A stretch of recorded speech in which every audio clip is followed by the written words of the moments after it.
Jerome and Princess, narinig nyo na at nasabi ko na sa inyo na meron kayong second chance sa inyong kasal at binyag ng mga bata at binyag mo.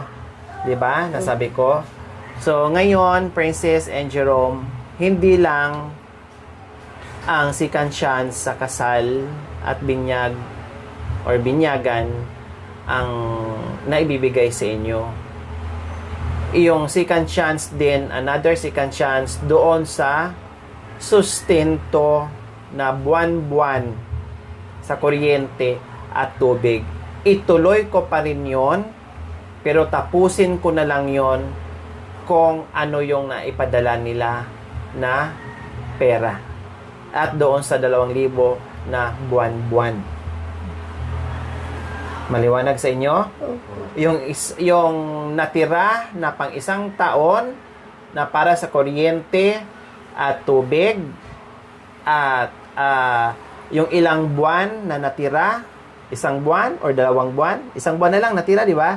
Ituloy ko pa rin yon, pero kapag naubos na yon at natapos na, hindi ko na alam kung paano at i-update ko na lang kayo. Ha? Basta sa ngayon, yung natira na sinabi kong ayaw ko na, stop na. So, may chance pa rin kayo na merong sustento sa tubig, kuryente, pati yung 2,000. Ituloy pa rin. Pero hindi ibig sabihin, Jerome, na tuloy yung sustento na magiging tamad ka, na bawasan mo yung kasipagan mo, na hindi ka na magpursige, na maging pitik-pitik na lang ang paghanap buhay mo, pagpamasada. Ganon pa din. Walang nabago kung ano dati na nakita kita. Ha? Tuloy ang kuryente, tuloy ang tubig, tuloy ang 2,000, buwan-buwan, pero hindi cash ang kukunin. Walang pupunta sa bahay na pupunta doon, Ate Cha, pakitawagan mo naman si Ate Lori, kailangan ko ng cash, kailangan ko ng ganito. Gampanan nyo pa rin yung trabaho mo at habang nandyan yung pangbayad sa kuryente, tubig at may allowance, magpursige kayo ngayon sa pag-iipon, pagtatabi tulad nito. Kasi dito nakasalalay din, dyan makitaan sa sponsor at viewers, kung meron kayong income, nakapagtabi kayo, ibig sabihin, hindi kayo nakaasa sa ayuda. Diba? May ipon kayo. Matutuwa. Dahil kung sige pa rin ako bigay, kung wala kayong ipon, na wala pa rin ako nakikita, na pagdating na isang buwan, Jerome, nasaan yung inipon mo sa loob ng isang buwan? Princess, nasaan yung tinabi mo sa loob ng isang buwan? Ayaw ko na din.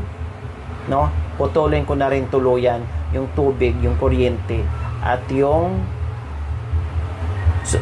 allowance nyo buwan-buwan. Alam nyo, nakiusap sa akin si Ate Marie Chris, Ate Lori, kung hindi matuloy yung kasal at binyag, kahit man lang yung allowance nila na 2,000 buwan-buwan, malaking bagay yun sa bigas-bigas nila. Totoo.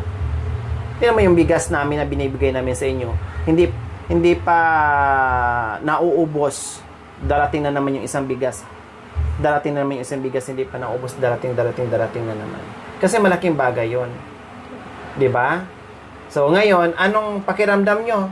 Kanina nabanggit mo, Ate, sana may kasal kami, Ate. Sana tuloy-tuloy pa rin yung allowance namin. Kawawa yung mga bata, kawawa kami. So ngayon, hindi lang kasal ang chance na binigay ko sa inyo at binyag. Ngayon, ang sustento, may chance pa rin kayo. Pero wag nyo sirain at wag nyo abusuhin. Dahil pag once na naabuso naman at sinira nyo naman tiwala ko, totally ayaw ko na talaga. Hindi nyo na makikita ang kaluluwa ko. Ayaw ko na rin magsalita. Kunin na lang yung motor ng ibang tao, ng pulis. Ayaw ko na magsalita, ayaw ko na magpakita sa inyo na tulad nito, totally cut off na. Ayaw ko na. Okay? Sa'yo, Jerome? Yan ang ano mo, ha? Pag-uusap to, ebidensya namin to ni Ate Marie Chris. Kapag ang chance na hindi nyo tinupad at hindi kayo nagpursige sa buhay nyo, totally cut off lahat, at ang sponsor na mismo pupunta dito sa inyo na may kasamang pulis, kunin ang motor dahil wala naman palang pakinabang ang motor na binigay sa anak buhay, hindi naman nagagamit, naghihirap naman lalo, ay huwag na. Pero kung magpakita kayo ng porsigido at maraming ipon, sige, baka magtuloy-tuloy pa hanggat nabubuhay ang sponsor natin at hanggat nabubuhay kayo yung sustento. Malay natin. Di ba kasi matuwa eh? Oh, nagbago pala sila. Oh, nagpursigi pala. Oh, nakaipon pala sila.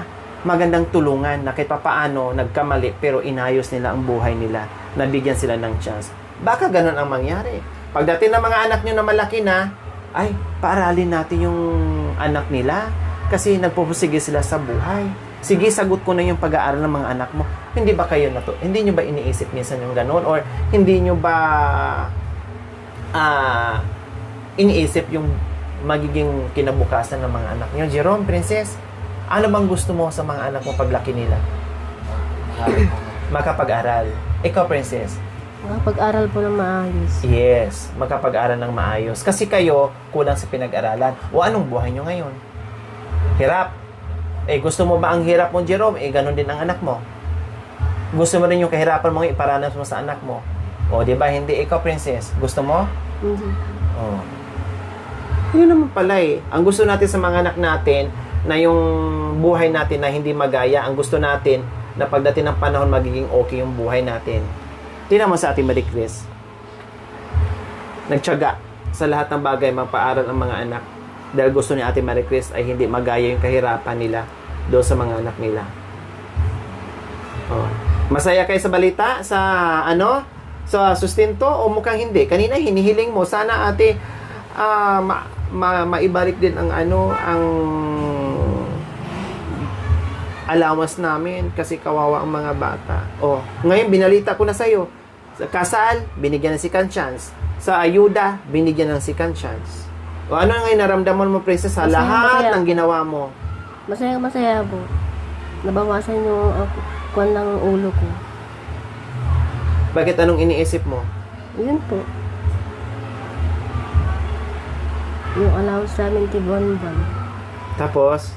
Yung kasal namin. O ngayon? Yung motor. O ngayon? Lumuwag yung isipan mo. Opo. Anong naramdaman mo ngayon? Masaya po. Saka lalo ka pa ding magiging masaya. Yung titulo nitong bahay, mismong kasal mo, yun ang ibibigay ko sa'yo.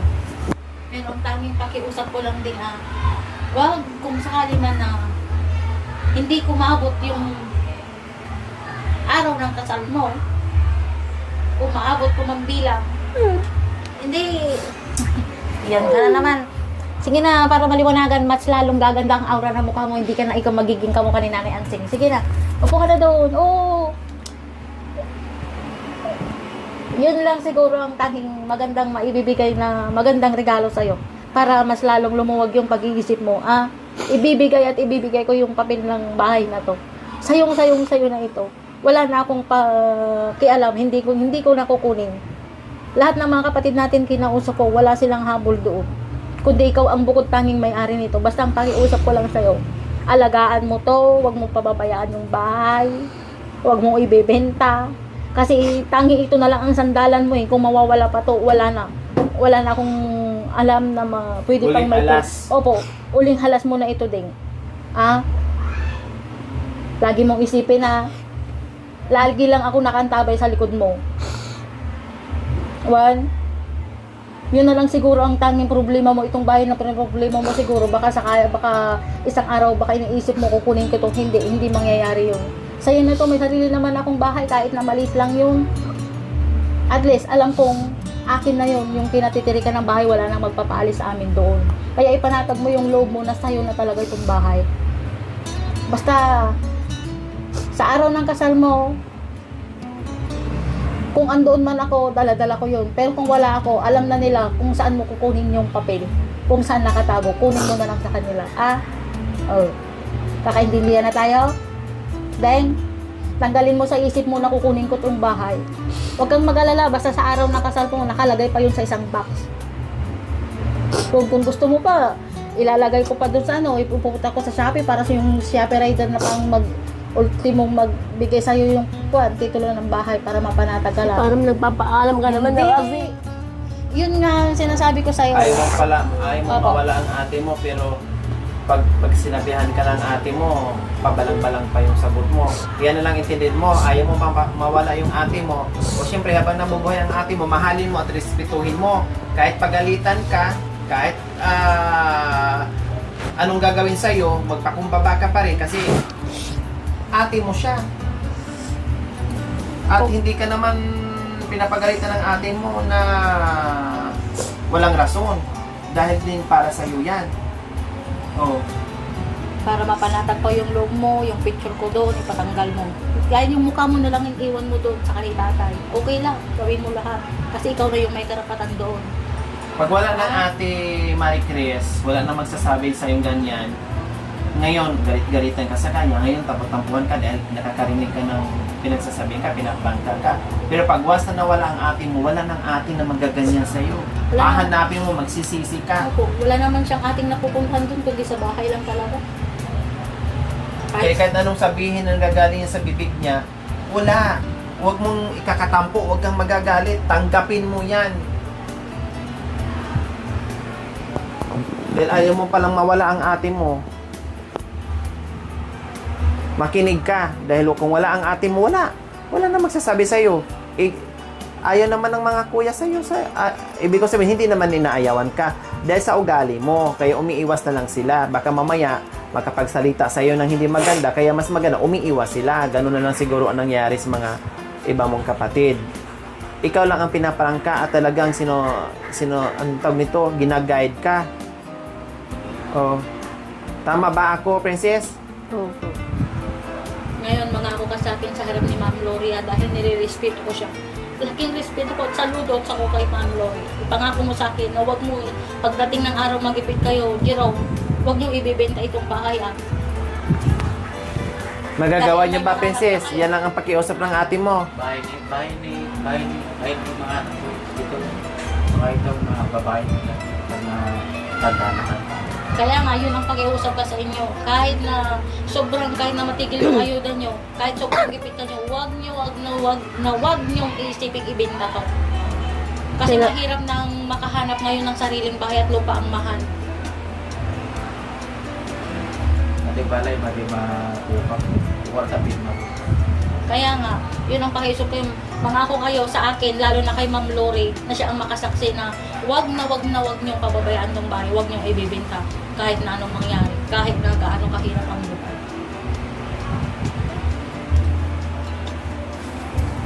Okay na lahat, naliwanagan na lahat yung pag-iisip mo.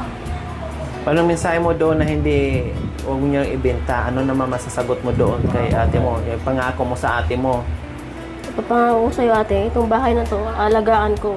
Simula po nabuhay si tatay, hanggang nandyan ka, nandito pa rin yung bahay. Hindi ko pinabayaan, hindi ko pwedeng ibinda to kay tatay ito. Pag bininta ko na ito, para ko na rin tinaray doon si tatay. Ng pagkawala niya, ang ala-ala ko to kay tatay. Lagi ko siyang kasama dito sa bahay. Pag nakikita ko itong bahay, lagi ko parang nakikita ko na yun si tatay. Minsan nga, nagtutuwa nga ako. Sabi ko, tayo, nandito ko na nga sana. Mas masaya ako pagkasama kita.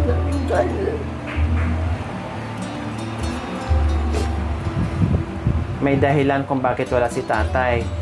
Siguro, gusto ko yung turuan tumayo sa sarili niyong mga paa. Hindi nag-aalala siya habang buhay na nakaalalay sa inyo. Paano kung wala siya? Nangyari na nga. Butin lang may tumubos, nandyan yung ate. Kaya lahat ng bagay, may mga rason. Kaya para lalong matuwa ang tatay nyo, na masaya siya, na nakikita kayo, kasi nakikita kayo kung anong ginagawa mo nyo ngayon. Para lalo siyang masaya, ipakita nyo sa kanya na kaya nyo, na wala siya. Para magiging masaya naman ang kaluluwa ng tatay nyo. Oh, di ba? Tama ako, Princess? Oh. Malulungkot siya, ay, akala ko magiging okay na sila. Ay, akala ko kaya na nila. Hindi pala, na nawala ako. Oh. Matutuwa yung matanda na nakikita kayo na naging okay ang buhay nyo. na kaya nyo na. Ganon.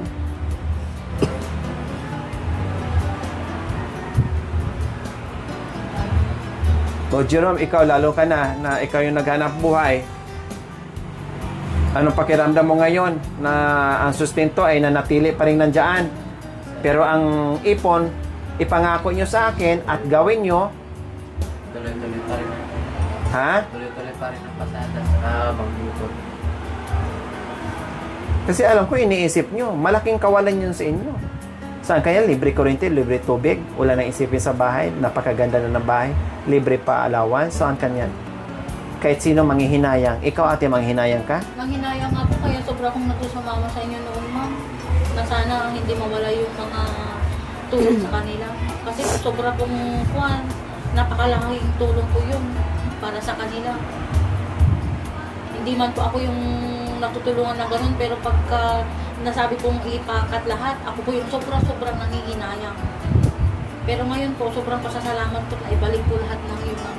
Basta ipangako nilang lahat ng mga sinabi, pinangako nila, sana tuparin po nila yun. Para tuloy-tuloy pa rin po yung tulong sa kanilang mga mabuting sponsor. Lalo na po kayo.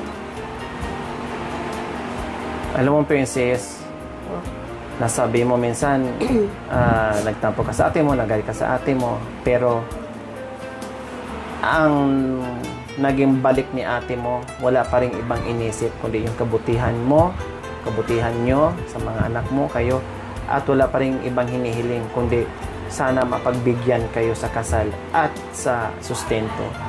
O di ba?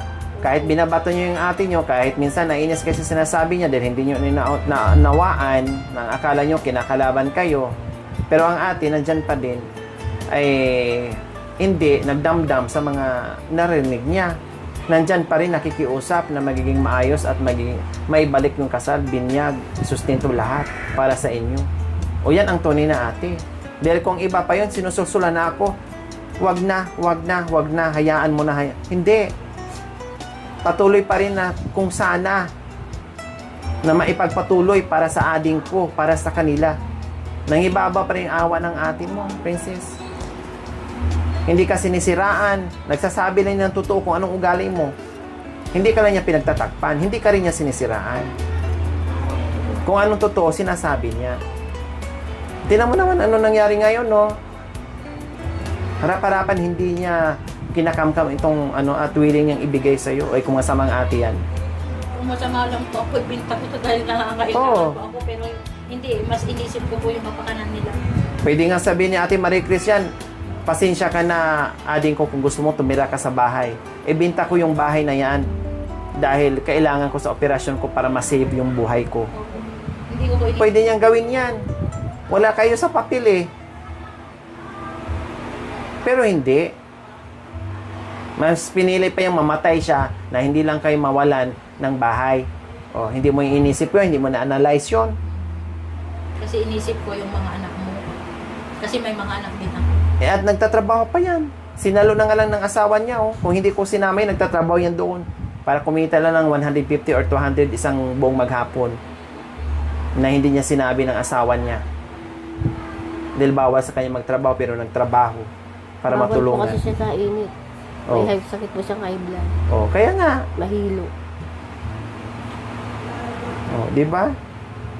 Kaya lahat ng mga taong nasa paligid mo na nagbigay ng pagmamahal at sakripisyo sa inyo, mahalin nyo, respetuhin nyo. Yun lang ang pwede nyong ibalik doon sa mga taong nagmamahal sa inyo.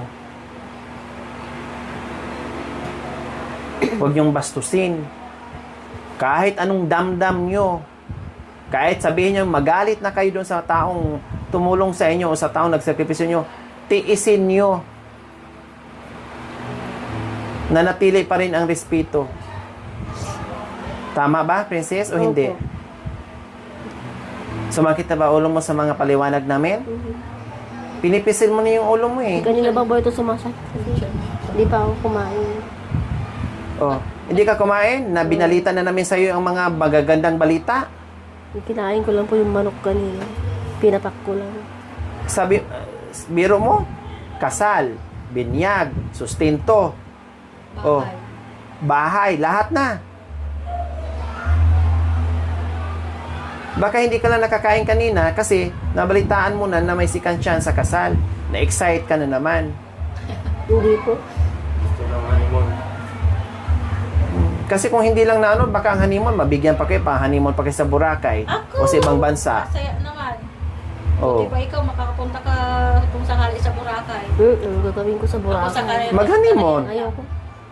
Ayaw mo nang masundan si Jik.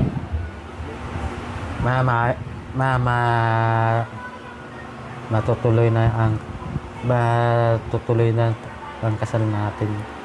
Sana nga para matuloy na rin. Sumayos ka, inisin mo. Huwag kang tumawang, sige ka. Ganyan ang ano nyo sa kasal Hindi. mo. Natatawa ako kay Jerome. Kaya nga, Ganyan Wala pang parang nagpro-propose sa akin. Kasi siyempre. ganun nga, pakita sa ano,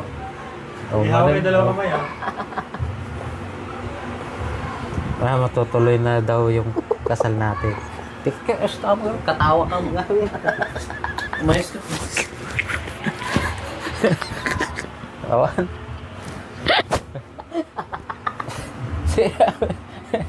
Sige, gamin. Para Sige, makapagsakit tumawa ka muna. yung ulo. Sagsakit yung ulo ko. Masakit din yung ulo ko. Bilisan mo Para totaling mapagawa na yung bahay. bahay. Matutuloy na daw yung kasal natin. Yung nagkataw, hindi kasi kami, seryoso kami nun. Pwede mo mga kuha mo ganti. Okay. Matutuloy yung kasal natin. Para magaganda na ang buhay natin. Para tuloy-tuloy pa rin ang tiyaga natin dito sa bahay mo, pati yung sa akin, pati yung trabaho ko tuloy pa rin, banat pa rin para ma-asinso rin tayo lahat ng, pati yung mga anak natin para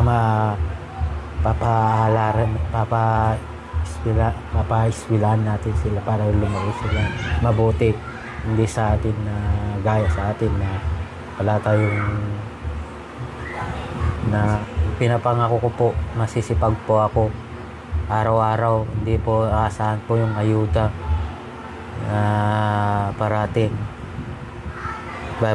Babalik ko yung dati kong pasada, dati kong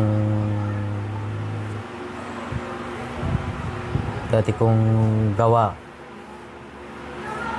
Sana nga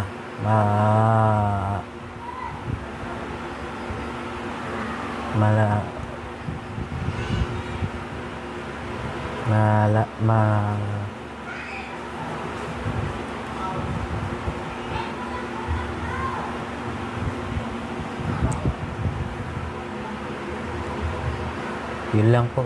Ikaw naman. Kaya naman, princess. Pangako ko sa'yo payo ko sa'yo, magpursige ka ng masada, ibalik mo yung dating Jerome na nakilala nila, kung ano man yung sipag mo noon, yun pa rin ang makita nila, magpursige ka. Natuloy-tuloy na yung allowance natin buwan-buwan, pati yung kasal, natuloy na. Laking pasalamat ko kay Ate Lori na bigyan tayo ng second chance, pati po yung allowance natin, bigyan ng chicken sauce ng mga sponsor. Papasalamat ko kay Ate Lori, magbabago na tayo. Kung ano man yung dating nakita nila, nakilala ni Ate Lori na princess noon, ibabalik ko yung dating princess na kilala niya. Pati ikaw, ibalik mo yung dating Jerome na nakilala niya. Baguhin natin ang sarili natin sa isa't isa. Saka yung mga sinasabing payo ni ate sa akin, itatak ko doon sa isip ko. Hindi na ako magmamaldita sa kanila. Babaguhin ko na ang sarili ko, Ate Lori. Salamat sa mga payong binigay sa akin. Kung ano man yung nagawa ko noon, patawarin na po kami. Babaguhin na po ang sarili namin. Magpupursige na po si Jerome na Masada. Lamang po, Ate. Thank you.